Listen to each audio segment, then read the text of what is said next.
Hi everyone, ಎಲ್ರಿಗೂ ನಮಸ್ತೆ.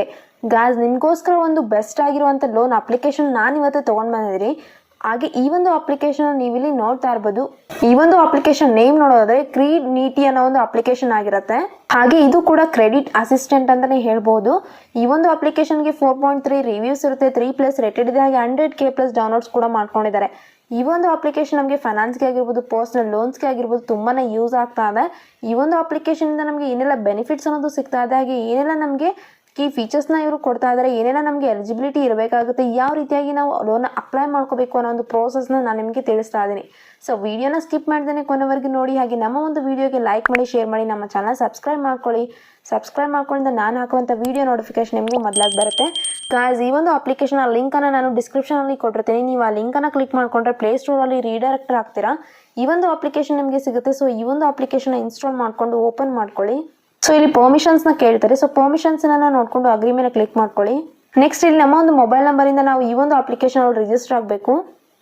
ಆನಂತರ ನಿಮ್ಗೆ ಇಲ್ಲಿ ಈ ರೀತಿಯಾಗಿ ಒಂದು ಇಂಟರ್ಫೇಸ್ನ ನೋಡಲಿಕ್ಕೆ ಸಿಗುತ್ತೆ. ಸೊ ಇಲ್ಲಿ ಮ್ಯಾಕ್ಸಿಮಮ್ ಆಗಿ 3 ಲ್ಯಾಕ್ವರೆಗೂ ನಮಗೆ ಲೋನ್ ಅನ್ನೋದು ಕೊಡ್ತಾ ಇದೆ. ಈಸಿಯಾಗಿ ಅಪ್ಲಿಕೇಶನ್ ಪ್ರೋಸೆಸ್ ಇರುತ್ತೆ, ಫಾಸ್ಟ್ ಅಪ್ರೂವಲ್ನ ಮಾಡ್ತಾರೆ, ರಿಯಲ್ ಟೈಮಲ್ಲಿ ಡಿಸ್ಪ್ಲೇಸ್ಮೆಂಟ್ ಕೂಡ ಮಾಡ್ತಾ ಇದ್ದಾರೆ. ಸೊ ಇಲ್ಲಿ ಗೆಟ್ ನೌ ಮೇಲೆ ಕ್ಲಿಕ್ ಮಾಡ್ಕೊಳ್ಳಿ. ನೆಕ್ಸ್ಟ್ ಇಲ್ಲಿ ಬೇಸಿಕ್ ಇನ್ಫಾರ್ಮೇಷನ್ನ ಕೇಳುತ್ತೆ. ಬೇಸಿಕ್ ಇನ್ಫಾರ್ಮೇಷನಲ್ಲಿ ಲೋನ್ ಪರ್ಪಸ್ನ ಕೇಳುತ್ತೆ. ಸೊ ನಿಮ್ಮ ಒಂದು ಲೋನ್ ಪರ್ಪಸ್ ಯಾಕೆ ತಗೊಳ್ತಾ ಇದ್ದೀರಾ ಲೋನ್ನ, ಪರ್ಸನಲ್ ಎಕ್ಸ್ಪೆನ್ಸಸ್ ಅಥವಾ house hold expenses, repay credit card, repay other loans ಇತ್ತು, ಫೆಸ್ಟಿವಲ್ ಫಂಕ್ಷನ್ಗೆ ಅಥವಾ ಎಜುಕೇಷನ್ ಪರ್ಪಸ್ ಬೇಕಾ, ಈ ರೀತಿಯಾಗಿ ಇಲ್ಲಿ ನಿಮ್ಮ ಒಂದು ಲೋನ್ ಪರ್ಪಸ್ನ ಚೂಸ್ ಮಾಡ್ಕೊಳ್ಳಿ. ನೆಕ್ಸ್ಟ್ ಇಲ್ಲಿ ಲೋನ್ ಅಮೌಂಟ್ ನಿಮಗೆ ಎಷ್ಟು ಬೇಕು ಅನ್ನೋದನ್ನ ನೀವು ಇಲ್ಲಿ ಎಂಟರ್ ಮಾಡಿಕೊಂಡು ನಿಮ್ಮ ಒಂದು ಸೆಕೆಂಡರಿ ಫೋನ್ ನಂಬರ್ ಅಂದರೆ ಆಲ್ಟರ್ನೇಟಿವ್ ಫೋನ್ ನಂಬರ್ನ ಎಂಟರ್ ಮಾಡಿಕೊಂಡು, ಹಾಗೆ ಇಲ್ಲಿ ಇಮೇಲ್ ಅಡ್ರೆಸ್ನ ಕೇಳ್ತಾರೆ. ಸೊ ಇಮೇಲ್ ಅಡ್ರೆಸ್ನ ಎಂಟರ್ ಮಾಡ್ಕೊಳ್ಳಿ. ನೆಕ್ಸ್ಟ್ ಇಲ್ಲಿ ಎಜುಕೇಷನ್ ನಿಮ್ದು ಏನು ಕಂಪ್ಲೀಟ್ ಆಗಿದೆ ಅದನ್ನು ನೀವು ಇಲ್ಲಿ ಚೂಸ್ ಮಾಡ್ಕೋಬೇಕು. ಆನಂತರ ಇಲ್ಲಿ ಎಂಪ್ಲಾಯ್ಮೆಂಟ್ನ ಕೇಳ್ತಾರೆ.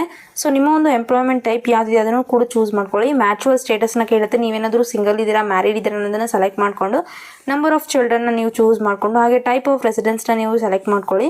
ನೆಕ್ಸ್ಟ್ ಇಲ್ಲಿ ಕಂಪನಿ ನೇಮ್ನ ಕೇಳುತ್ತೆ. ಕಂಪನಿ ನೇಮ್ನ ಎಂಟರ್ ಮಾಡಿಕೊಂಡು ನಿಮ್ಮ ಒಂದು ಮಂತ್ಲಿ ಇನ್ಕಮ್ ಎಷ್ಟು ಬರ್ತಾ ಇದೆ ಅದನ್ನು ಕೂಡ ನೀವು ಇಲ್ಲಿ ಎಂಟರ್ ಮಾಡಿಕೊಂಡು, ಪೇ ಡೇ ನಿಮ್ಮ ಒಂದು ಮಂತ್ಲಿ ಸ್ಯಾಲ್ರಿ ಯಾವ ಒಂದು ಡೇಟ್ಗೆ ಬರ್ತಾ ಇದೆ ಅದನ್ನು ಕೂಡ ನೀವು ಇಲ್ಲಿ ಎಂಟರ್ ಮಾಡಿಕೊಂಡು, ಪರ್ಸನಲ್ ಇನ್ಫಾರ್ಮೇಷನ್ ಅನ್ನೋದು ಏನಿರುತ್ತೆ ಅದನ್ನೆಲ್ಲ ನೀವು ಇಲ್ಲಿ ಎಂಟರ್ ಮಾಡಿಕೊಂಡು ನೆಕ್ಸ್ಟ್ ಮೇಲೆ ಕ್ಲಿಕ್ ಮಾಡ್ಕೊಳ್ಳಿ.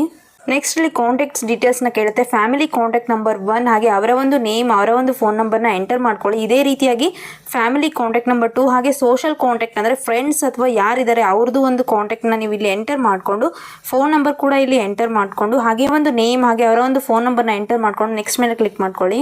ನೆಕ್ಸ್ಟ್ ಇಲ್ಲಿ KYC ಡಾಕ್ಯುಮೆಂಟ್ಸ್ನ ಕೇಳುತ್ತೆ. ಸೊ KYC ಡಾಕ್ಯುಮೆಂಟ್ಸ್ ಅನ್ನೋದು ಲಾಸ್ಟ್ ಸ್ಟೆಪ್ ಆಗಿರುತ್ತೆ ಗಾಯ್ಸ್. ಇಲ್ಲಿ ನಿಮ್ಮ ಒಂದು ಆಧಾರ್ ಕಾರ್ಡ್ ಹಾಗೆ ಪ್ಯಾನ್ ಕಾರ್ಡ್ನ ಡೀಟೇಲ್ ಅನ್ನೋದು ಏನಿರುತ್ತೆ, ಹಾಗೆ ಇಲ್ಲಿ ಫೋಟೋನ ನೀವು ಅಪ್ಲೋಡ್ ಮಾಡ್ಕೋಬೇಕು. ಜೊತೆಗೆ ನಿಮ್ಮ ಒಂದು ಸೆಲ್ಫಿ ಕೂಡ ನೀವು ಇಲ್ಲಿ ಅಪ್ಲೋಡ್ ಮಾಡಿಕೊಂಡು, ಹಾಗೆ ಇಲ್ಲಿ ಇನ್ಫಾರ್ಮೇಷನ್ ಕನ್ಫರ್ಮ್ ಮಾಡ್ಕೊಳ್ಳೋಕ್ಕೆ ಜೆಂಡರ್ನ ಸೆಲೆಕ್ಟ್ ಮಾಡ್ಕೊಳ್ಳಿ ಅಂತ ಹೇಳ್ತಾರೆ. ನಿಮ್ಮ ಒಂದು ಜೆಂಡರ್ ಯಾವುದಿದೆ, ಮೇಲ್ ಇದ್ದೀರಾ ಫಿಮೇಲ್ ಇದ್ದೀರಾ ಅನ್ನೋದನ್ನ ಸೆಲೆಕ್ಟ್ ಮಾಡ್ಕೊಳ್ಳಿ. ಹಾಗೆ Aadhaar name, Aadhaar number, city ಯಾವುದಿದೆ ಹಾಗೆ ಸ್ಟೇಟ್ ಯಾವುದಿದೆ, ಪ್ಯಾನ್ ನಂಬರ್, ನಿಮ್ಮ ಒಂದು ಪರ್ಮನೆಂಟ್ ಅಕೌಂಟ್ ನಂಬರ್ನ ಎಂಟರ್ ಮಾಡಿಕೊಂಡು, ಹಾಗೆ ಡೇಟ್ ಆಫ್ ಬರ್ತ್ನ ಎಂಟರ್ ಮಾಡ್ಕೊಳ್ಳಿ. ಬ್ಯಾಂಕ್ ಅಕೌಂಟ್ ಅನ್ನೋದು ಏನಿರುತ್ತೆ, ನಿಮ್ಮ ಒಂದು ಬ್ಯಾಂಕ್ ಡೀಟೇಲ್ಸ್ನ ನೀವು ಇಲ್ಲಿ ಆ್ಯಡ್ ಮಾಡ್ಕೋಬೇಕು. ನಿಮ್ಮ ಒಂದು IFSC code, account number, bank ನೇಮ್ನ ಆ್ಯಡ್ ಮಾಡಿಕೊಂಡು ಕನ್ಫರ್ಮ್ ಮೇಲೆ ಕ್ಲಿಕ್ ಮಾಡಿಕೊಂಡ್ರೆ ಪ್ರೋಸೆಸ್ ಅನ್ನೋದು ಕಂಪ್ಲೀಟ್ ಆಗಿ ವಿತಿನ್ ಫ್ಯೂ ಮಿನಿಟ್ಸಲ್ಲಿ ನಿಮ್ಮ ಒಂದು ಲೋನ್ ಅಮೌಂಟ್ ಡೈರೆಕ್ಟಾಗಿ ನಿಮ್ಮ ಒಂದು ಬ್ಯಾಂಕ್ ಅಕೌಂಟ್ಗೆ ಟ್ರಾನ್ಸ್ಫರ್ನ ಮಾಡ್ತಾರೆ. ಈ ರೀತಿಯಾಗಿ ಇಲ್ಲಿ ಪ್ರೋಸೆಸ್ ಅನ್ನೋದು ಇರುತ್ತೆ. ಸೊ ನೋಡಿದ್ರಲ್ವ ಗಾಯ್ಸ್, ಯಾವ ರೀತಿಯಾಗಿ ನಾವಿಲ್ಲಿ ಲೋನ್ ಅಪ್ಲೈ ಮಾಡ್ಕೋಬೇಕು. ಡಾಕ್ಯುಮೆಂಟ್ಸ್ ಇದ್ರೆ ಸಾಕು, ನಮಗೆ 2 ಡಾಕ್ಯುಮೆಂಟಿಂದ ನಮಗೆ ಲೋನ್ ಒಂದು ಪ್ರೊವೈಡ್ ಮಾಡ್ತಾ ಇದ್ದಾರೆ ಅಂತ. ಇದಾಗಿದೆ ಇವತ್ತಿನ ವಿಡಿಯೋ. ಈ ಒಂದು ವಿಡಿಯೋ ನಿಮ್ಗೆ ಇಷ್ಟ ಆಗಿದ್ರೆ ವಿಡಿಯೋಗೆ ಲೈಕ್ ಮಾಡಿ, ಶೇರ್ ಮಾಡಿ, ನಮ್ಮ ಚಾನಲ್ ಸಬ್ಸ್ಕ್ರೈಬ್ ಮಾಡ್ಕೊಳ್ಳಿ. ಇದೇ ರೀತಿ ಹಲವಾರು ಅಪ್ಲಿಕೇಶನ್ ಒಂದಿಗೆ ನಾನು ಮತ್ತೆ ಮುಂದಿನ ವಿಡಿಯೋದಲ್ಲಿ ಸಿಗ್ತೀನಿ. ಅಲ್ಲಿವರೆಗೂ ಬಾಯ್ ಗಾಯ್ಸ್.